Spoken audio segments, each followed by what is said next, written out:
catch it Wednesday night, 9 Eastern, right here on Speed as they battle it out in Car Warriors.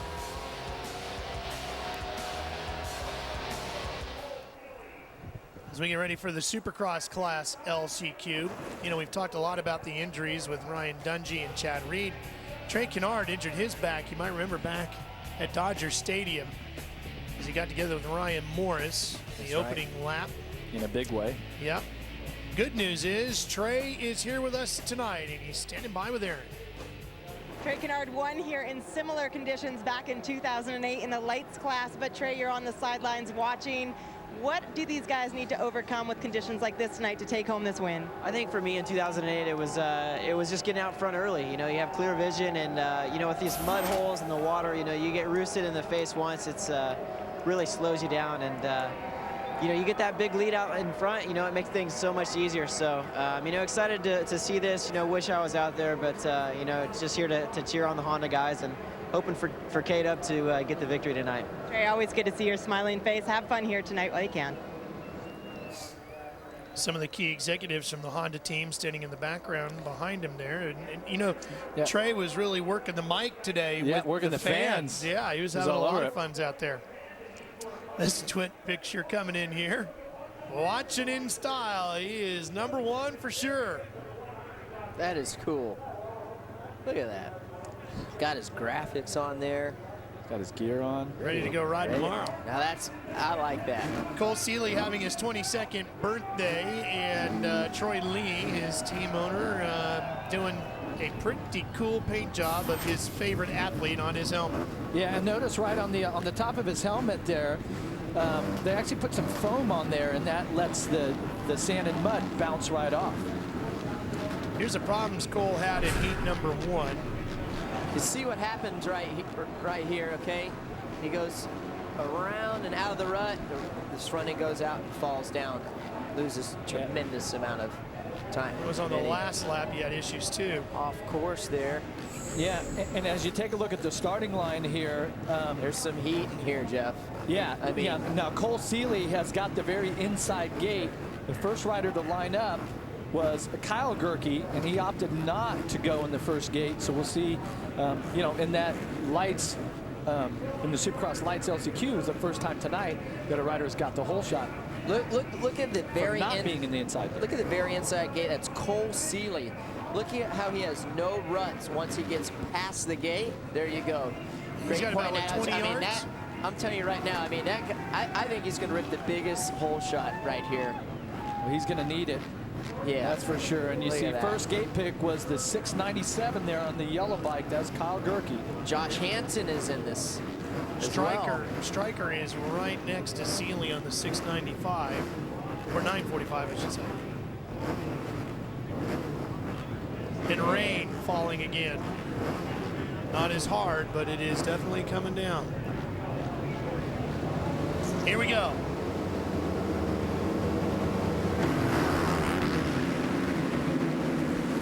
Boy, and that clean racetrack certainly helps Seeley. He's going to get the whole shot, and off he goes.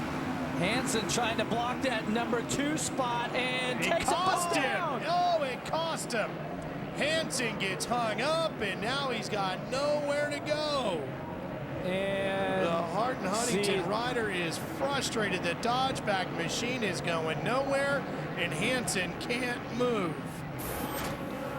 What a bummer. Still trying to figure out, that's the WMR rider on the KTM. And Marshall?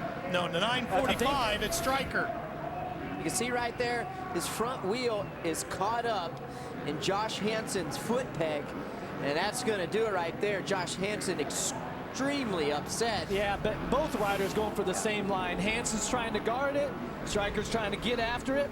Hansen knows it's He's over. He's headed to the house. Such a bummer for the Dodge Motorsports Hardin Huntington having a rough team. Wow. Last couple of weeks have been really tough. It's been tough for that whole team. Boy, they've lost a lot of riders, and then not making the main here in Daytona. 4 guys on that squad, and Tedesco and a bunch of others beat up and banged up. Kerry Hart and his team have the largest team, and they have no riders left now. You see that man in second place there, Oswald.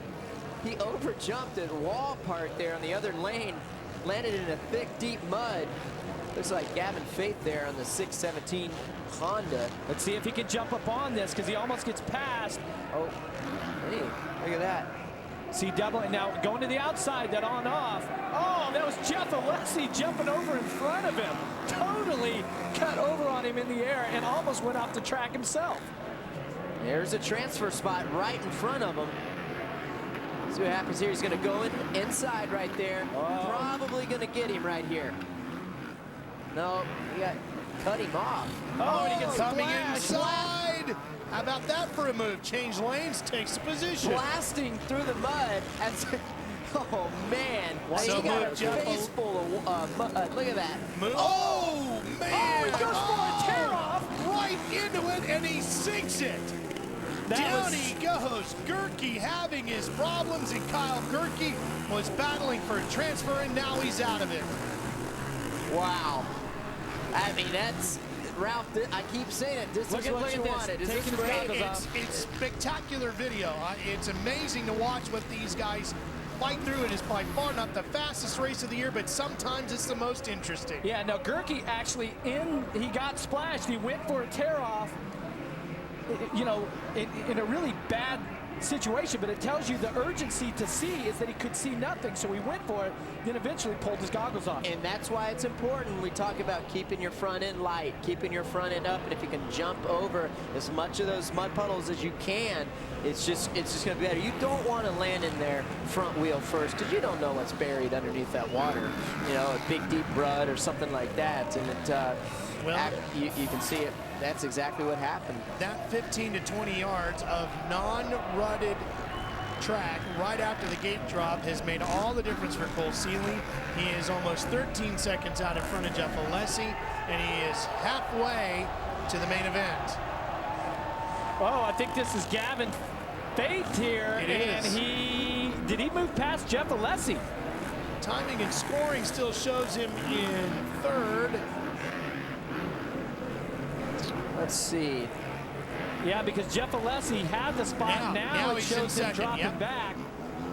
Yes, so Faith has moved up a one. Watch what happens. This is Jeff Alessi in the black riding gear, and Faith comes around the outside, does a reverse slam, and then watch Alessi here, stalls the engine or something. Oh, Faith pulls the tear off, and hopefully Faith is moving on to the main event. That What was a an great awesome pass Gavin Faith put on Jeff Alessi there. Just takes command, goes on the outside, closes the door, says, bud, I'm taking this final transfer spot. I'm going to the main event.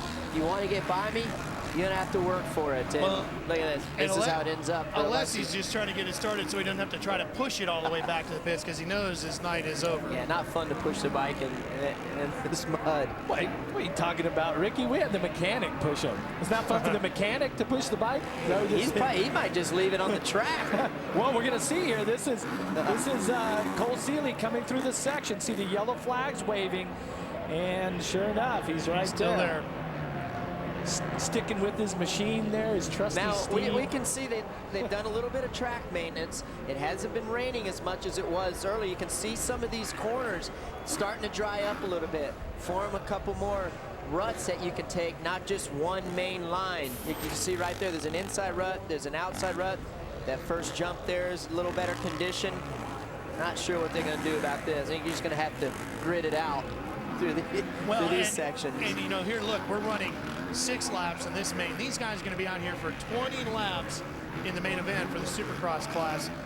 It's just going to be destroyed. I'd be interested to see if the AMA is going to shorten the laps due to the conditions. They did it in 2008, so we'll have to see here. But normally, if it's not a monsoon outside and gale force winds, they'll probably make these guys go the full 20. Well, we're getting the word now that the AMA has decided that instead of 15 laps, the lights race will be 12, and instead of 20, the Supercross class will be 16. There you go. That is That's still just what we're talking about. I'll tell you what, though, even 16 laps is a long way on a track like this.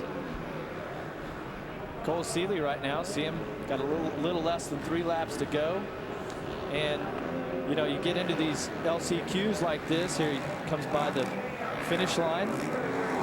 2 long, agonizing laps to go.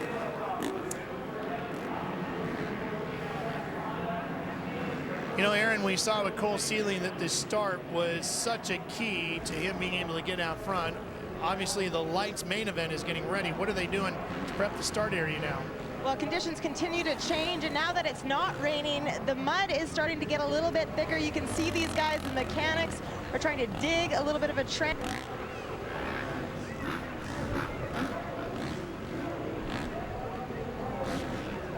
For traction, because they've all stated tonight is all about a start. You need some clear vision ahead of you. Yeah, you're exactly right, Aaron. And I'm going to tell you, when I went out there as part of that opening ceremonies, and I was pretty surprised at how good a condition behind the starting gate was. A lot of times you get back there and it's covered with water. It was actually really good, and so try to shed a little light on the muddy conditions. It makes things a little bit better when you're not sitting there trying to sop up mud for your starting spot. I'll shed a little light on Cole Seeley here. Last time around, he had a 30-second lead, and his fastest lap time was a 1:35. Last lap around was quite a bit off the pace at 1:38, but 1:35 isn't bad if you take it back to you know, the Supercross class heat races earlier. Those guys were in the 1:35 range. Yeah, well, I mean, he's capable of running up front, just like we saw in his first Supercross main event of this year when he led a handful of laps at the beginning. Taking a look at our Yamaha Rhino cam as Cole Seeley continues to pound down another lap here, working our way towards the end. Yeah, and right now this would be Gavin Faith. That is him. Yeah, oh yeah, Faith right there. Hard to see on the brown number plates there, but he's got a little bit of company. You got Howell not too far off the back, about 10 seconds. So any big mistake here by Faith off the track, possibly fall over, you know, you fall down, typically it's about 6 to 8 seconds, but still anything can happen until you hit that checkered flag. Well, and speaking of anything can happen, you know, it was back in 1987 in conditions like this that privateer Ricky Ryan took the checkered flag first. So you never know, do you? No, anything can happen. I think the track's getting better. You can see the corners a little bit better there. They probably do a little bit more track work after this last chance qualifier. For sure, this straightaway that you guys are fixing to see Cole go through is better, hands down. And this will be the first checkered flag this year that Cole Seeley will get on that 450. It's an LCQ, but you know what? It's a Supercross checkered flag nonetheless. That's right. Puts him in the main event. That's the most important thing. And the only downside to him having to ride this LCQ is, of course, his gate pick is going to be on the far right side of the gate.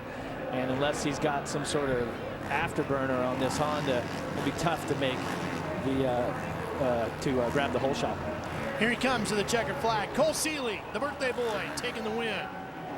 He's going on, and it looks like Gavin Faith is going to be able to fight his way through this mud to join him. About 30 seconds behind, like we mentioned, but he's got one turn, a couple obstacles, a triple onto the finish line, and he'll be in the main event. He's in the show. That's all that matters. And then anything can happen. All it takes is a good start. A couple of buddies everyone else having some misfortune, and which we know they will. Somebody will. Someone is going to. Well, it was a point that you made earlier as we watched this one just wind down. Everybody on a night like this has problems. It's the guy that manages his the best. That's right. You know, you got to make them very, very small ones, not big ones. Like when I say big ones, you cannot fall down, stall the bike. So Faith is through. He's headed back to the pits. And we're getting ready. It's the main events that are coming up on a muddy night at the beach. 20 riders have made it through to the main event. The most challenging track in Supercross awaits